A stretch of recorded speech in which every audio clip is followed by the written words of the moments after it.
سرکار کے فرد آ گیا۔ ان کی سجادہ نشینی کا جب وقت آیا تو کچھ لوگوں نے اعتراض کیا کہ یہ سجادہ نشین نہیں ہو سکتا۔ سمجھ رہے ہیں میری بات؟ ہاں ہاں۔ اس وقت برٹش گورنمنٹ تھی اور برٹش گورنمنٹ نے یہ کیس دائر ہوا۔ برٹش گورنمنٹ کا جو جج تھا بڑا عقیدت مند تھا۔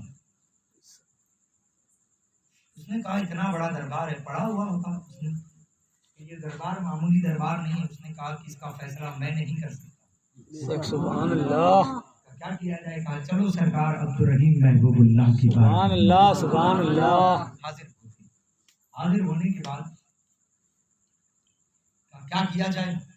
جج نے فیصلہ یہ کیا کہ دف رکھے جائے۔ جتنے دعوے دار ہیں کہ میں سجادہ نشین ہوں، بے شک سبحان اللہ، سب کے نام کے دف رکھے جائے۔ 5-5 منٹ کے لیے نام لے کر کے یہ فلاں کا دف، یہ فلاں کی سجادگی کے لیے، فلاں کی سجادگی کے لیے، فلاں کی سجادگی کے لیے۔ جس کا دف بچ جائے گا وہی سجادہ نشین۔ سبحان اللہ سبحان اللہ۔ جس نے مجھے بیان کیا ہے بھائی معتبر ذات ہے، اور انہوں نے فرمایا کہ تاریخ بتاتی ہے کہ سجادہ نشین کے دفوں کو رکھا گیا، سب کا نام لے کے رکھا گیا 5-5 10-10 منٹ کے لیے، مگر کسی کے نام کا دف نہیں بجا۔ سب خوش تھے کہ کسی کا نہیں بجا تو امین الدین کا بھی نہیں بجے گا۔ محبتوں سے سبحان اللہ، کسی کا نہیں بجا تو امین الدین کا بھی نہیں بجے نہیں بجے گا۔ مگر تاریخ بتاتی ہے ادھر دبکا رکھنا تھا، ادھر امین الدین کا نام لینا تھا، دب بجنا شروع ہو گئے۔ برٹش گورنمنٹ نے فیصلہ کیا کہ خانقاہ قلعہ رفاعی کا سجادہ نشین امین الدین رفاعی ہوگا۔ سبحان اللہ۔ پتا چلا خانقاہ قلعہ رفاعی میں جو سجادہ نشین ہوتے ہیں وہ اپنی مرضی سے نہیں ہوتے ہیں، عبدالرحیم رفاعی کی مرضی سے ہوا۔ سبحان اللہ سبحان اللہ۔ حضرات محترم تو پتا چلا کہ ہم نے اور آپ نے جس پیر کا دامن تھاما ہے وہ سجادہ نشین کسی کی مرضی سے نہیں ہوا ہے، مریدوں نے اسے سجادہ نہیں بنایا ہے، تعلق والوں نے اسے سجادہ نہیں بنایا ہے، پاور والوں نے اسے سجادہ نہیں بنایا ہے، اسے سجادہ نشین 12 سال کی عمر میں بنایا گیا۔ اور میرا عقیدہ اور میرا دعویٰ ہے کہ سلیم اللہ سرکار کو سجادہ نشین بنانے والا عبدالرحیم رفاعی ہے۔ سبحان اللہ سبحان اللہ۔ حضرات محترم سجادگی 12 سال میں بوڑھے لوگ جانتے ہوں گے، جو لوگ زیادہ تر جانے آنے والے لوگ ہیں، مگر ایسا سنبھالنا، ایسا سنبھالنا، ایسا سنبھالا۔ آج 400 سے زیادہ جگہ سلسلے کا کام ہو۔ سبحان اللہ سبحان اللہ۔ الحمدللہ الحمدللہ ثم الحمدللہ۔ اور ایسا پیر پایا، جانے والا محتاج گیا تو محتاج واپس نہیں آیا۔ سبحان اللہ سبحان اللہ۔ جانے والا غریب گیا مگر آنے کے بعد غریب نہ رہا۔ جانے والا بے اولاد گیا مگر پھر گیا تو بے اولاد نہیں گیا، صاحب اولاد ہو کر گیا۔ سبحان اللہ۔ آج بھی وہ خانقاہ مرکز فیض عام بنی ہوئی ہے، لوگ جاتے ہیں فیضیاب ہو کر آتے ہیں۔ اور حضرات محترم اس خانقاہ کی سب سے بڑی خصوصیت تو یہ ہے کہ اس خانقاہ میں کبھی بھی مرید چلا جائے کبھی بھوکا نہیں بھوکے رہے۔ غیروں کو کھلانے والے ایسے ہوتے ہیں محمد کے گھرانے۔ سبحان اللہ سبحان اللہ۔ یہ لنگر کب سے چلا؟ پھر کبھی نہیں ہے نا، بس اتنا یاد رکھیے امام زین العابدین سے یہ لنگر چلا ہے۔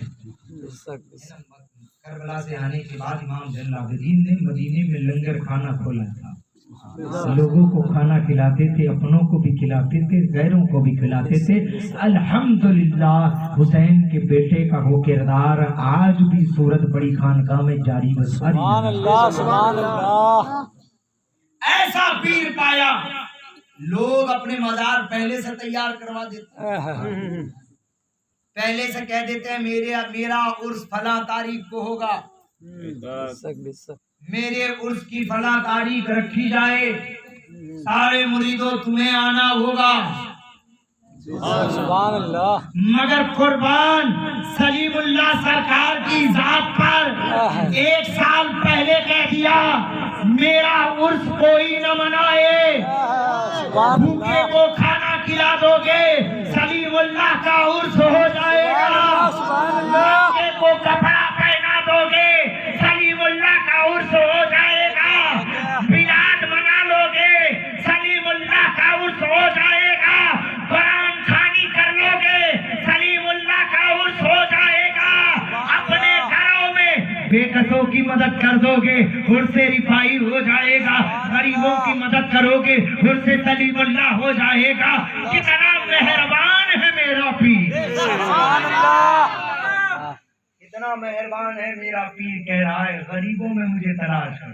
بے شک سبحان یعنی اللہ غریب کپڑا پہنا تو سرکار کا قول ہے کہ گویا میرا عرس ہو گیا۔ بے شک اتنی بڑی بات دے کر، کتنا بڑا انمول تحفہ دے کر سرکار کی ذات ہمیں گئی، محتاج نہیں ہے، یہ علی کا بیٹا ہے۔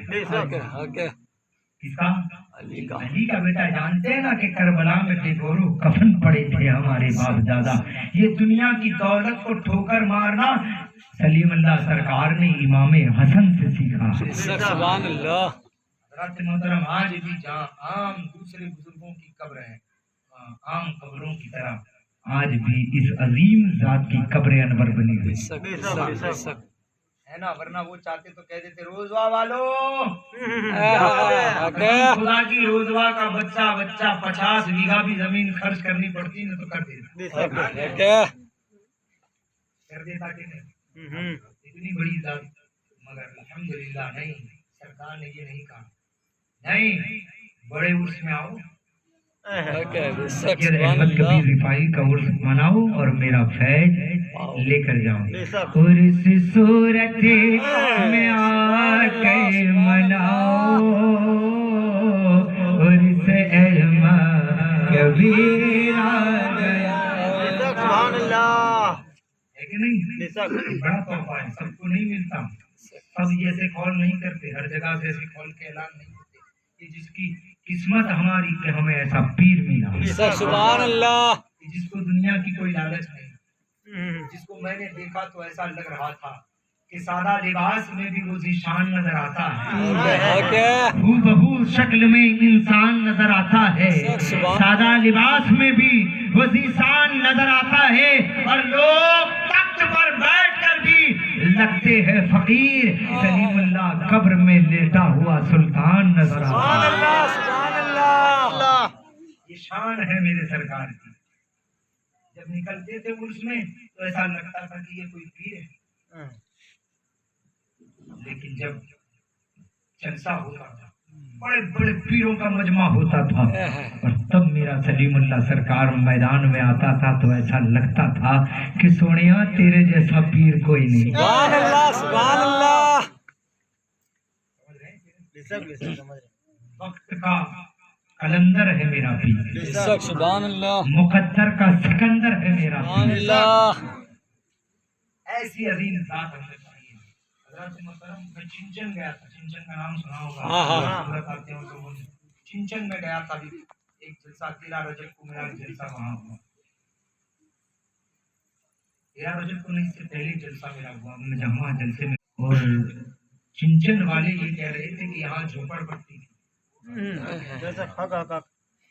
میں آپ کو سمجھانے کے لیے دھیرے دھیرے بول رہا ہوں، سمجھ رہے ہیں کہ نہیں؟ کیا تھی؟ جھوپڑ پٹی، جھوپڑ پٹی۔ سرکار جاتے تھے نا تو کیچڑ سے پیر آلودہ ہو جاتے، وہاں کے امام صاحب کا یہ کہنا ہے، ایک دن سرکار جمعہ کی نماز پڑھ کے نکلے، جمعہ کی نماز پڑھ کے نکلے اور کہا اب میں جا رہا ہوں، اب آؤں گا تو جھوپڑیوں میں نہیں آؤں گا، آج تاریخ بتا دی ہے، میں گیا پورا گاؤں گھوما، چنچن میں کوئی جھوپڑی نظر نہیں آتی، ہر کوئی بنگلے میں رہتا ہوا نظر آتا۔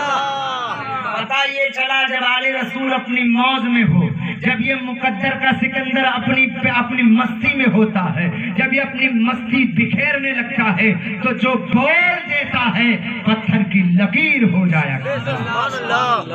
حضرات محترم یہ وہ ذات گرامی ہے، آج چنچن آواز نظر آتا ہے۔ بے شک بے شک۔ حضرات محترم آپ کے پردہ فرمانے کے بعد علینا کی سرزمین پر ایک حادثہ ہوا۔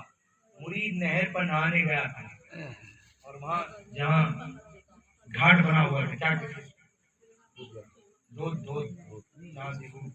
بولتے ہیں نا بارے جو پانی اوپر سے گرتا ہے تو پانی ویسا ہوتا ہے بھور ہے نا، بھور سے کشتی کو نکال دیتے ہیں۔ سبحان اللہ۔ میرے سلیم اللہ لاکھوں کی قسمت سوار سبحان اللہ دیتے ہیں، بھور سے کشتی کو نکال دیتے ہیں۔ میرے سلیم اللہ لاکھوں کی تقدیر سوار دیتے ہیں، مانگ کر تو دیکھ پھر نہیں کہے گا آج دیتے ہیں کہ کل دیتے ہیں۔ سبحان اللہ۔ حضرات محترم تو بچہ نہانے کے لیے گیا، نہاتے نہاتے کوئی ایسا حادثہ ہو گیا کہ وہ بھور میں گھس گیا۔ بھور میں نکلنا بہت مشکل ہے، پانی ایسے نکلتا ہے کہ اوپر سے واپس آتا ہے، بھور سے نکلنا بہت مشکل ہے۔ اس کے ساتھیوں نے سوچا 10 منٹ ہو گئی اب یہ بچے گا نہیں۔ 10 منٹ کے بعد دیکھنے والے علینا کے لوگ یہ بیان کرتے ہیں، جی دیکھیے یہ شاہد بھی ہے، کہہ دیجیے سبحان اللہ، گواہ بھی موجود ہے، میں بول رہا ہوں گواہ بھی یہاں موجود ہے۔ 10 منٹ کے بعد وہ بچہ نکلا۔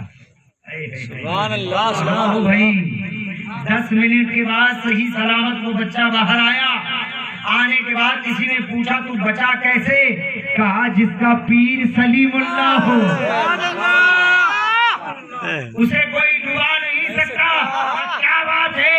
کہا ڈبانی تو چاہتا تھا کہ اس مرید کو ڈبا دیا جائے، مگر میرا پیر چاہتا تھا کہ مرید کو تلا دیا جائے۔ ڈبانے والی طاقت تو یہ کہتی تھی ڈبا دیا جائے، مگر صورت کا وہ میرا پیر کہتا تھا تلا دیا جائے۔ میں ڈوبنے لگا تھا، سانسیں رک رہی تھی، سانسیں تھم رہی تھی۔ اچانک یاد آیا کہ میرا پیر بھی تو بہت بڑا پیر ہے، میرے پیر کی کو تو رب نے عظمتیں عطا کی ہے۔ ذرا پیر کا نام لے کر تو دیکھو، یا غوث کہنے سے غوث کے مرید کی کشتی تیری تھی، غوث کے بیٹے کو پکار کر تو دیکھو، احمد کبیر کا نام لینے سے تلواریں خود ہو گئی تھی، آقا نے جلانا چھوڑ دیا تھا۔ ذرا معصوم اللہ کے بیٹے کو پکار کر تو دیکھو، ادھر پکارنا تھا کہ ادھر میرا پیر سلیم اللہ کہتا ہے لے ہاتھ پکڑ، سبحان اللہ سبحان اللہ۔ ہاتھ پکڑ، باہر نکل۔ تو پتہ یہ چلا کہ جس کے ہاتھ میں آج بھی سلیم اللہ کا دامن ہے، نہ اسے بغیر ڈبا سکتی ہے، نہ ظالم اسے مٹا سکتا۔ سبحان اللہ سبحان اللہ۔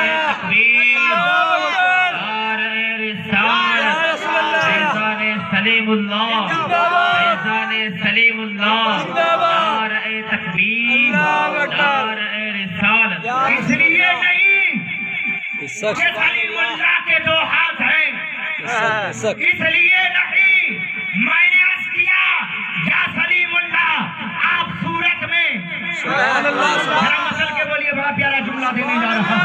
آپ صورت میں مرید علینا میں، آپ صورت میں مرید علینا میں نہ بچاتے تو کیا ہو جاتا؟ مر جاتا، کوئی نہیں جانتا۔ کہا بیٹا بچانا ہماری قسمتوں میں لکھا ہے۔ اسلام کو ضرورت پڑی تھی، اگر مسلمان کو بچانا تھا تو بدر میں علی آیا تھا، احد میں علی آیا تھا، خیبر میں علی آیا تھا، خندق میں علی آیا تھا، کربلا میں حسین ابن علی آیا تھا۔ کہیں باقر آیا، کہیں زین العابدین آیا، کہیں باقر آیا، کہیں جعفر آیا، کہیں نقی آیا، کہیں موسیٰ قاسم آیا، کہیں علی رضا آیا، کہیں امام تقی آیا، کہیں غوث جیلانی آیا، ہندوستان میں معین الدین اجمیری آیا، کہ چھوچھا میں مخدوم سمرانی آیا، احمد آباد میں شاہ عالم آیا، قطب عالم آیا، شاہ وجیہ الدین علوی آیا، اور جب گجرات میں ان سرفیوں کو جواب دینا ہوا تو بصرہ سے عبدالرحیم محبوب اللہ نے سبحان اللہ بچانا ہماری قسمت میں لکھا، ہم نہیں بچائیں گے تو کون بچائے؟ کام مر جاتا تو چلا جاتا، کچھ پتا تو چلتا نہیں اس نے مدد مانگی تھی کہ نہیں مانگی تھی، پھر سرکار کیوں بچایا؟ کہا بیٹا یہ ہمارا سیوا نہیں ہے، ہمیں تو جب بھی کسی نے پکارا ہے ہمیں جب بھی کسی نے پکارا ہے ہم نے جا کر اس کا ہاتھ تھاما ہے، اگر 12 سال کے بعد بھی کوئی پکارتا ہے تو ہم 12 سال کی ڈوبی کشتیوں کو نکال دیا۔ سبحان اللہ حضرات محترم، تو یہ پاور جو ہے وہ کہاں سے آیا؟ مدینے سے آیا ہے نا۔ اور سنو، اب قیامت تک یہی آل رسول بچاتے تھے، بچاتے ہیں، بچاتے رہیں گے، اور قیامت کے قریب ایک ایسا زمانہ آئے گا کہ